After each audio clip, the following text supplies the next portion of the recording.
Ladies, gentlemen, and Harajam of all ages, Diablo 4's final pre-gameplay period is currently underway, and given the bevy of changes over the course of a couple of patches, you may be finding yourself with some questions about the classes. For example, what on earth happened to Necromancer? Well, there's the patch notes that Blizzard told us about explicitly, which we've gone over a few times. This came out a while ago, but right before the server slam, a bunch of other changes were data mined that actually happened to be included that we weren't told about, and it looks like there was a lot more balancing than what they actually wanted to tell us was going to happen. As a result, let's have a look at some of the changes for all of the classes and go into a bit of an updated power ranking for the various classes as of this Server Slam weekend based on the experience that players are having so far. Let's go in alphabetical order then, just for fun, and start with Barbarian. Barb's got a 10% damage reduction across the board, just baked into the class itself, which is pretty solid. There were buffs to Bash, Hammer of the Ancients, Whirlwind, Double Swing, Iron Skin, Leap, and Wrath of the Berserker, but there were also some hefty nerfs to Upheaval, hurting the ranged ability of Barb's quite a bit, Challenging Shout, lowering the duration of the taunt and also lowering the thorns gained from the upgrade. Rallying Cry had its resource generation gain reduced by a significant amount. War Cry had a duration drop and some nerfs to the enhancements too. Kick had its lucky hit chance lowered a massive amount, as did Iron Maelstrom, and then a number of passives were nerfed quite a bit, most of which just in response to the base class damage reduction being buffed, but the big one is Tough as Nails, the Thorns passive, which has gone from increasing your thorns by 60% at max rank to now only 9%, which is comparatively pathetic. However, now when enemies hit you, they take 10% of your thorns as bleeding damage over 5 seconds, as opposed to the 1% that was before, so this does lean more into a bleed build now. Honestly, just in general, it seems like they want Barbarian to be focused on bleed build from the majority of the changes that they've done that we can currently see, at least, from all the stuff up to level 25 and what they've changed. The Upheaval build is in shambles, just completely, and the Thorns build has been damaged quite a bit, but mixing Thorns and Bleed together is still very good. It just has the requirement of obviously being hit by your enemies. Moving on then to Druid, this class had a ton of changes, like nearly double the amount that Barbarian got, mostly buffs. I'll scroll through it generally, but the most notable things are Maul as a basic skill generates more fury, as well as some strong buffs to its enhancements. Landslide got a pretty big nerf, which honestly is uncalled for. It was quite good before, but Druid was struggling as a whole, so nerfing the strongest thing that we had before is sort of sad. Debilitating Roar got a pretty big buff, but it reduced nearby enemies' damage by 50% for 4 seconds before. Now that number is 70%, which is great. Companions on the whole were buffed significantly, which is actually sort of silly considering the strongest build in the previous beta, at least as far as I'm concerned, was already the companion build. They've upped the poison damage dealt by the vines from 15% to 45%, the damage of the wolves leap from 35% to 110%, and the damage of the active for the ravens from 85% to 160%. So really, companions are silly currently, but the fact that they think this is balanced really shows how much Druid was struggling beforehand. They tripled the damage of the trample skill, as well as significantly buffing its enhancement, and then they reduced the cooldown of every ultimate skill for Druid 2 just for fun's sake. Then there were also a number of buffs and nerfs to various passives. None of them seem overly important except for the fact that the wording of the companion buff passive sort of seems to say that it only affects the actives, which is honestly quite a big nerf. On the whole, Druid seems to be performing pretty similarly to the last beta. They buffed some things, they nerfed some other things, and it's doing alright, but I get the feeling with the right legendary setup, it would be a lot stronger now, especially to get further into the game. So while in this current beta, with its low legendary drop rate and maximum level of 20, it's not really showing through, but given the legendary aspects we already know that Druid can get, it should be in a pretty decent spot in the full game and at higher levels. However, today's rankings are about their current power in the Server Slam, so Druid is still unfortunately going to have a really low slot. Past that, let's talk about Necromancer. Necro, I am sorry for you. I watched my friends die, some of them boys. We were told in the previous patch notes that Necro minions would have lower health, but goddamn none of us could have predicted how much lower that health is. Necromancer players are reporting that these skeletal minions are essentially made of paper now, feeling like they have a quarter or less of their previous health, and it is essentially making them mostly useless. Before they had way too much health, no one doubts that, but now it's probably more than a bit too low considering the massive amounts of complaints that I've been seeing and hearing.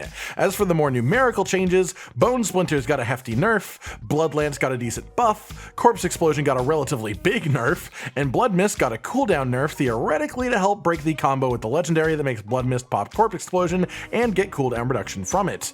The Golem's damage was pretty much cut in half, and the rest of the active skill changes are mostly negligible. There were also some changes to the passives, with notable ones being buffs to the Mage Mastery and Golem Mastery passives. Overall, Necromancer got a relatively small amount of changes to skills directly, quickly, but again, the nerf to minion health is absolutely massive and is definitely causing Necromancer players a ton of pain. So all this probably does change as you get past level 20. I imagine the minions do scale with you as you get to higher levels. I do wonder if they'll change the numbers on this one more time before launch, because as of right at this moment, Necro has gone from the strongest class in early game by a decent margin to one of the weakest just because of this. Then let's talk about the Rogue. As far as the new changes go, they've had some fiddling with their lucky hit chances on a number of abilities, a bit of a nerf to enhanced penetrating shot, a pretty nasty nerf to advanced twisting blades, reducing its cooldown reduction ability by quite a lot outside of mass AoE scenarios, a nerf to the cooldown of dash, and a nerf to both enhancement paths for Dark Shroud.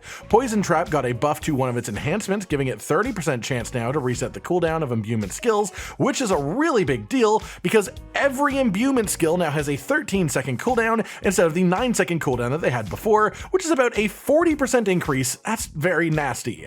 Then there were a handful of passive changes, some extra damage reduction to reactive defense, some extra dodge chance for agile, some extra healing from ending obscurity, and lowered crit strike chance from precision imbuement. Overall, it seems like they felt imbuement as a concept was just too strong and they hit it really hard. But rogues still seem to be managing just fine from what I've heard and seen, so I wouldn't be too worried about it, especially compared to some of the other classes' changes. Sorry, Necromancer. Finally, then let's talk about the Sorcerer. This class got quite a number of changes, but a good few of them are just alterations to lucky hit chances for certain skills. As far as the more notable ones though, they upped the chance of spark spreading from enhanced spark, as well as the ricochet chance on ice shards. They increased the damage of incinerate and also its enchantment option. They reduced mana cost and increased damage of charged bolt and its enhancements. Chain lightning got nerfed quite a fair bit, lowering its damage and number of possible bounces. Ice armor had its secondary effect halved and now only adds 5% of the damage that you deal to its barrier amount. Frost Nova got a hefty nerf, mostly in the cooldown department. Flame Shield got a damage buff. Ice Blades got a cooldown and damage nerf, including nerfs to its cooldown reductions from not only its own enhancements, but also a nerf to the amount of cooldown that you have to spend for the enchantment to proc.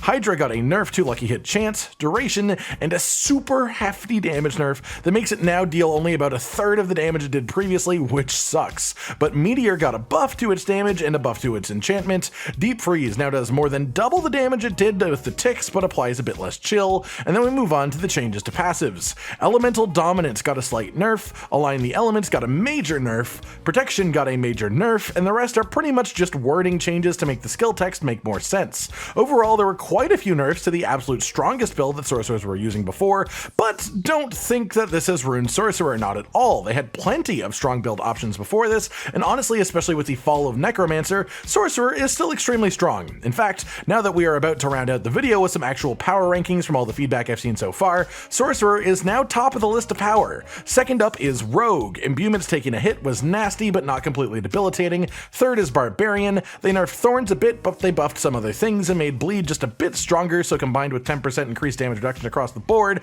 Barbarian has had a pretty good set of changes here. Then finally we have a tie at the bottom for Druid and Necromancer. Necromancer's weaker skeletons make the early game just insanely less good for them. Like, I'll be surprised if the numbers don't change here again in the future. Necromancers can still function without their skeletons being strong, and I'm sure at higher levels Necromancers are still really good and their skeletons get stronger, but as far as rating their power level within the current server slam setting, Necro has been absolutely screwed down from the top power slot in the previous betas down to near the bottom of the barrel. You could probably convince me to put it above Barbarian if you tried hard enough, if you showed me enough clips of it still destroying things, but this is where I think it belongs for now, mostly just because of how hard the minion nerf has hit them.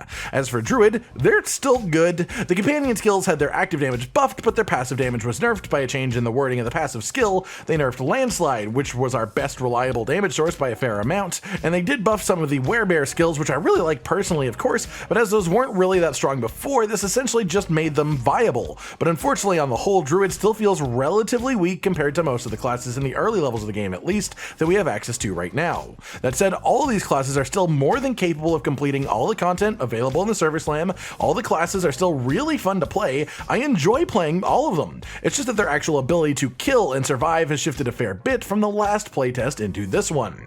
And that's it, everyone. I hope you've enjoyed this. Of course, feel free to leave comments down below with your own opinions on the power of classes right now and how the changes have affected them, as of course this video at the end of the day is just my opinion.